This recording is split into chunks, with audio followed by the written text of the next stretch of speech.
The Miracle of Enzim halaman 101. Nilai obat-obatan yang terbatas. Sekali lagi, pada tingkat yang paling mendasar, sebagian besar obat-obatan tidak menyembuhkan penyakit. Obat-obatan bisa berguna jika terasa sakit yang tak tertahankan atau terjadi pendarahan atau dalam keadaan darurat untuk menekan gejala-gejala yang harus diredakan. Bahkan terkadang saya menuliskan resep blokade H2 seperti antasida bagi pasien-pasien yang mengalami perdarahan atau rasa nyeri akibat tukak lambung. Namun saya menasihati pasien saya untuk menahan diri agar tidak mengkonsumsi obat-obatan tersebut lebih dari 2-3 minggu. Sementara rasa sakit diredakan oleh obat-obatan tersebut. Penyebab tukak lambung pun disingkirkan. Ada bermacam-macam penyebab tukak seperti stres, serta jumlah, kualitas, atau waktu makan, dan kecuali jika penyebab-penyebab inti tersebut diatasi. Obat sebanyak apapun tidak akan efektif menyembuhkan kondisi ini, walaupun mungkin sepertinya tukak lambung itu telah disembuhkan, sementara dengan obat-obatan peradangan pasti akan terjadi lagi.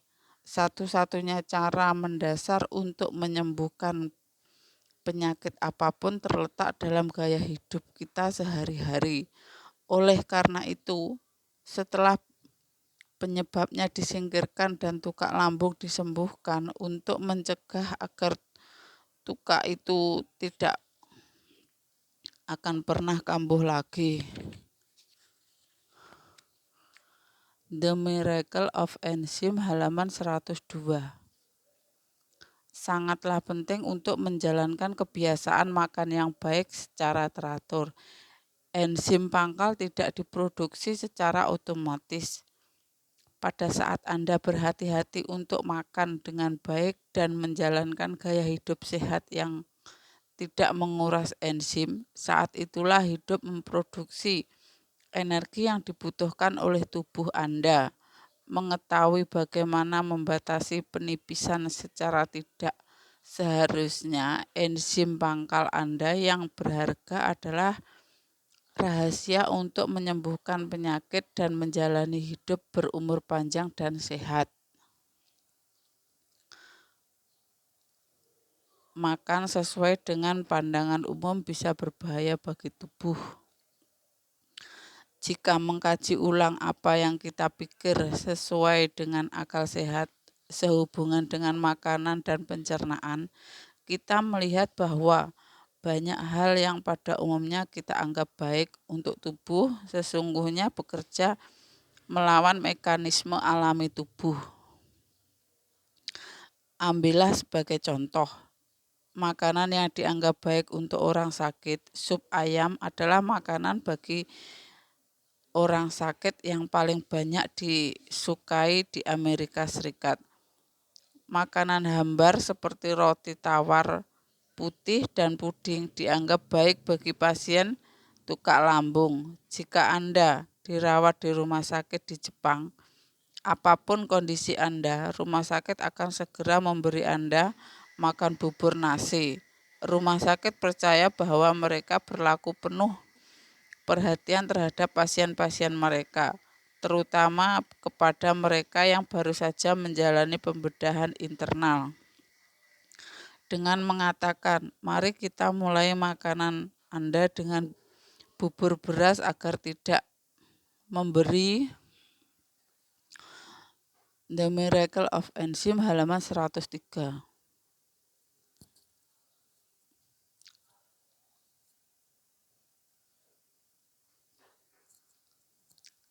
Agar tidak memberi tekanan terlalu banyak pada lambung dan usus Anda. Akan tetapi ini adalah sebuah kesalahan besar. Saya memberi pasien-pasien saya makanan biasa sejak awal, bahkan jika mereka baru menjalani operasi lambung.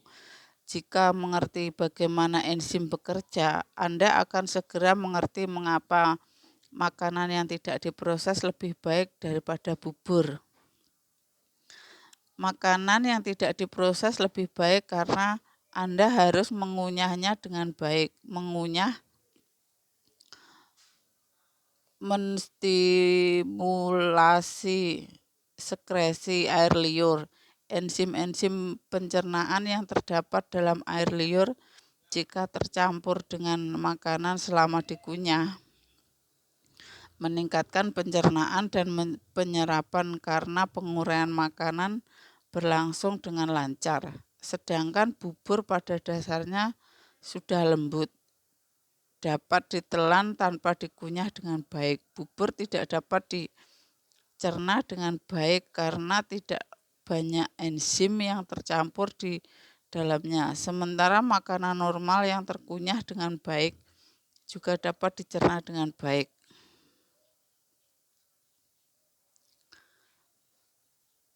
Saya bahkan pernah menyajikan sushi, biasanya untuk makan siang bagi pasien 3 hari setelah mereka menjalani operasi lambung. Tetapi saya menginstruksikan mereka untuk mengunyah setiap suapan dengan baik sebanyak 70 kali. Mengunyah dengan baik sangatlah penting dan tidak hanya bagi orang sakit agar dapat menjalankan proses pencernaan dan penyerapan dengan lancar. Saya menganjurkan setiap orang, bahkan mereka yang tidak. The Miracle of Enzim halaman 104.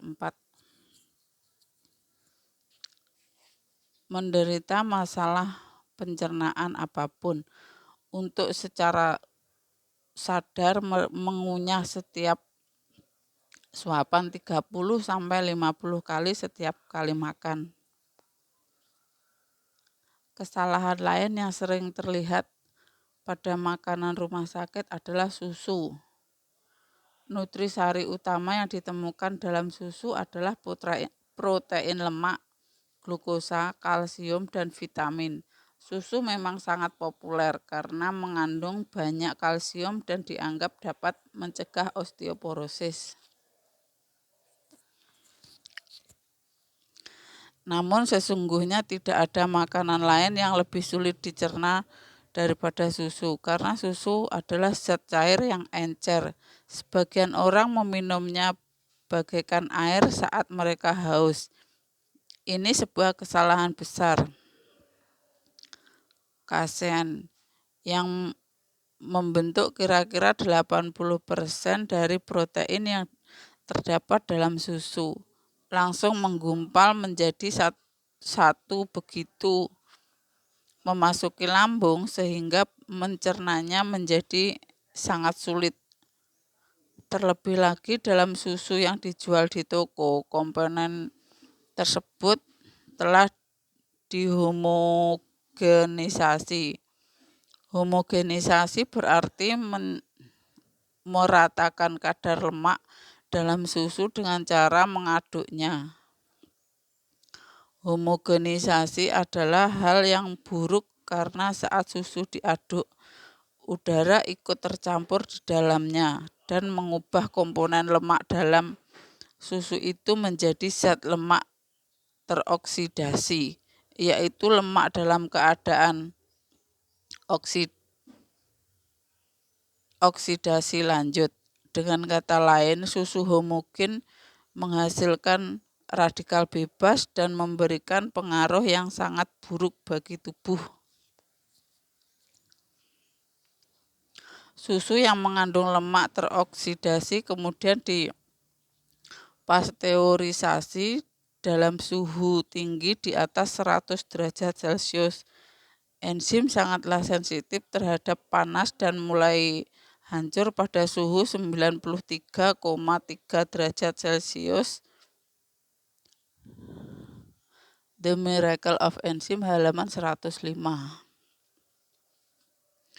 Dengan kata lain, susu yang dijual di toko bukan saja tidak mengandung enzim yang berharga, lemaknya juga telah teroksidasi dan kualitas proteinnya berubah akibat susu yang tinggi. Dapat dikatakan susu adalah jenis makanan yang terburuk. Malah saya pernah mendengar bahwa jika Anda memberikan susu yang dijual di toko kepada anak sapi dan bukan susu yang datang langsung dari induk sapi, anak sapi itu akan mati dalam 4 atau 5 hari. Hidup tidak dapat ditumpang dengan makanan yang tidak mengandung enzim.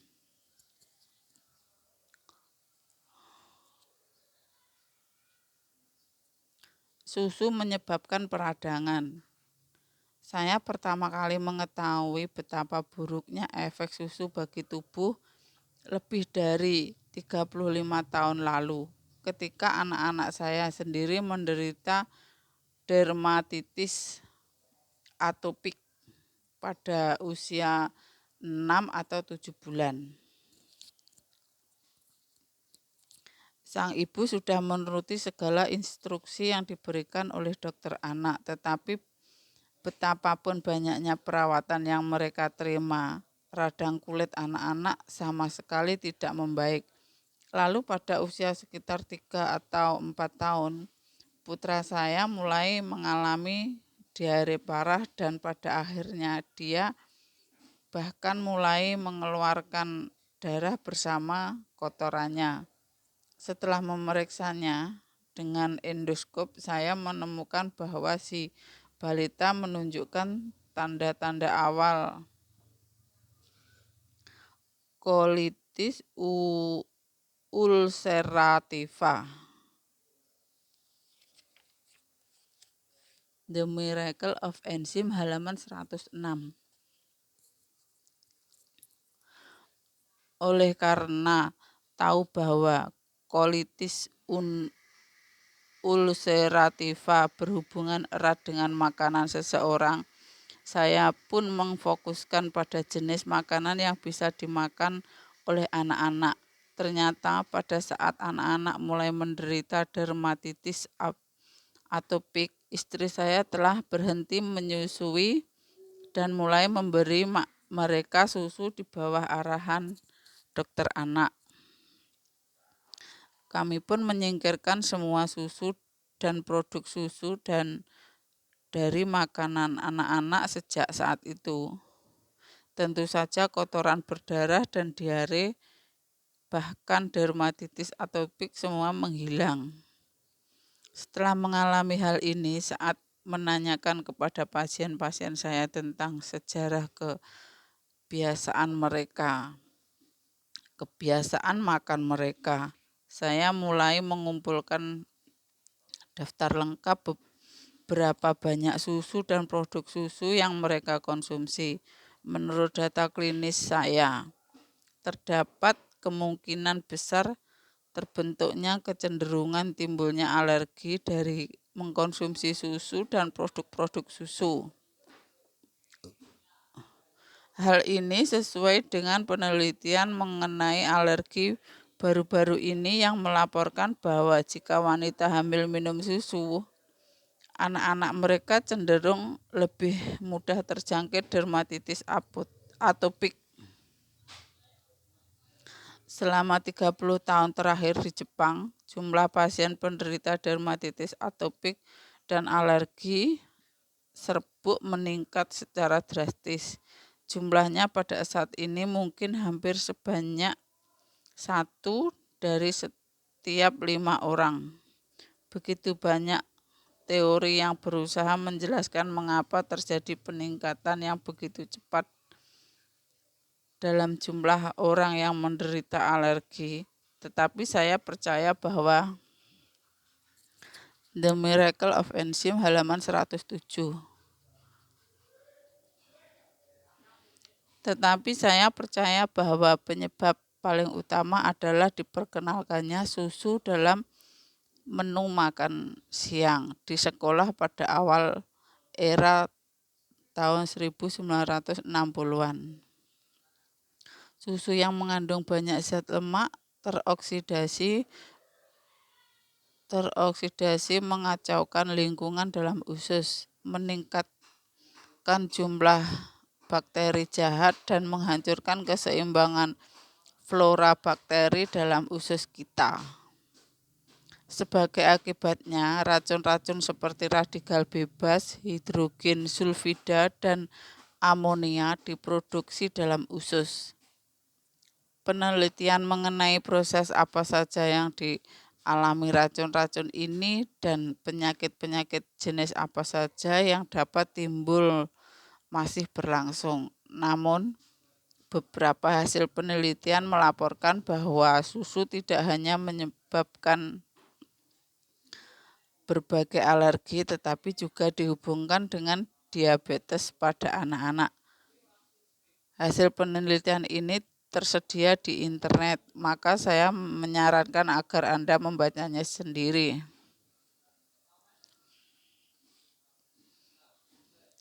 Minum susu terlalu banyak menyebabkan osteoporosis.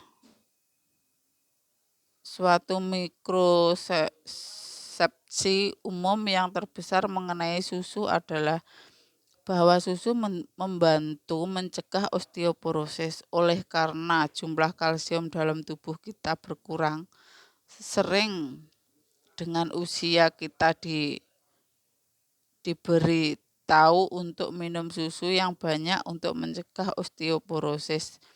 Namun, ini adalah sebuah kesalahan besar. Minum susu terlalu banyak sebenarnya menyebabkan osteoporosis. The Miracle of Enzyme halaman 108. Fakta tentang susu. 1. Tidak ada makanan lain yang lebih sulit dicerna daripada susu. Kedua, kasein yang terbentuk kira-kira 80% dari protein yang terdapat dalam susu langsung menggumpal menjadi satu begitu memasuki lambung sehingga menjadi sangat sulit dicerna. 3. Komponen susu yang dijual di toko telah dihomogenisasi dan menghasilkan radikal bebas. 4. Susu yang dipasteurisasi tidak mengandung enzim-enzim yang berharga. Lemaknya telah teroksidasi dan kualitas proteinnya berubah akibat susu yang tinggi. Susu yang mengandung banyak zat lemak teroksidasi mengacaukan lingkungan dalam usus, meningkatkan jumlah bakteri jahat dan menghancurkan keseimbangan flora bakteri dalam usus. Keenam, jika wanita hamil minum susu, anak-anak mereka cenderung lebih mudah terjangkit dermatitis atopik. Minum susu terlalu banyak sebenarnya menyebabkan osteoporosis.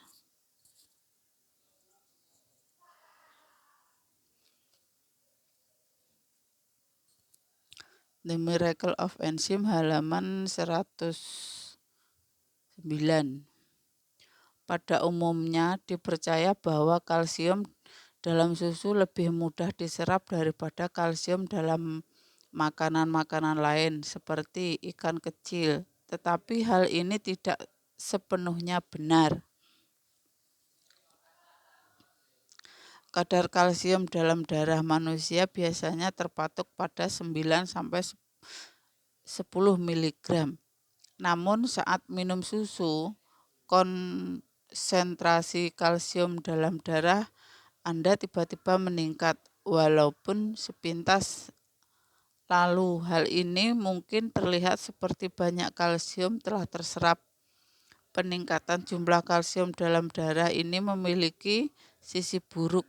Ketika konsentrasi kalsium dalam darah tiba-tiba meningkat, tubuh berusaha untuk mengembalikan keadaan abnormal ini menjadi normal kembali dengan membuang kalsium dari ginjal melalui urin. Dengan kata lain, jika Anda mencoba untuk minum susu dengan harapan mendapatkan kalsium, hasilnya sangat ironis, yaitu menurunnya jumlah kalsium dalam tubuh Anda secara keseluruhan. Dari 4 negara susu besar, Amerika, Swedia, Denmark, dan Finlandia, di negara yang banyak sekali mengkonsumsi susu, setiap harinya ditemukan banyak kasus retak tulang, panggul, dan osteoporosis.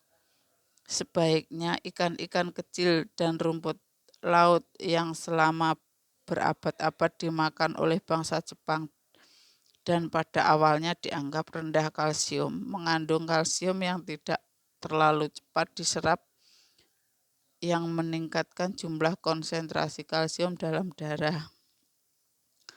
Terlebih lagi, hampir tidak ada kasus osteoporosis di Jepang selama masa rakyat Jepang tidak minum susu. Bahkan sekarang Anda tidak mendengar banyak orang menderita osteoporosis dari mereka yang tidak minum susu setiap harinya. Tubuh dapat menyerap kalsium